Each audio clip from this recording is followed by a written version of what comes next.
পয়সা বড়াই করেন না। আল্লাহর কাছে সবচেয়ে দামি মানুষ হচ্ছে যার ঈমান আকীদা বিশুদ্ধ, সে সবচেয়ে দামি।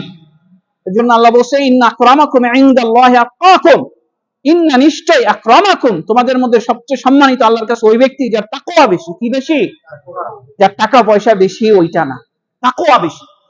তার মধ্যে তাওহীদ আছে, তার ঈমানটা ঠিক, কে হালাল খায়, তাই না? টাকা পয়সা হারাম খায় যদি 5টা বাড়ি বানান, লাভ আছে ভাইরা? লাভ আছে? হারাম খাইলে ইবাদত কবুল হবে? দোয়া কবুল হবে? কবুল হবে না। তাইলে রমজান মাসে কোরআন পড়তে হবে। কি করতে হবে? রমজান মাসে তারাবি পড়তে হবে। কি করতে হবে? নিয়মিত তারাবি পড়বেন।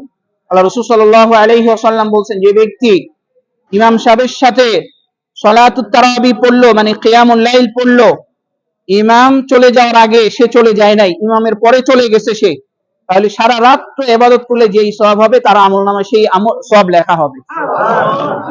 তাহলে তারাবির সালাত পড়তে হবে না?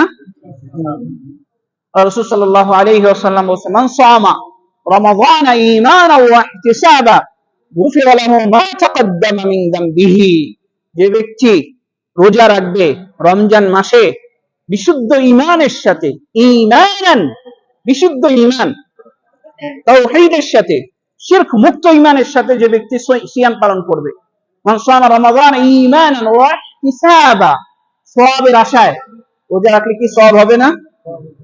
বলেন তো, রোজা রাখলে কি পরিমাণ সওয়াব হয়? একজন বলবে। কি পরিমাণ সওয়াব হয় রোজা রাখলে? একজন বলবেন। কি পরিমাণ সওয়াব হয় রোজা রাখলে? বলেন তো দেখি।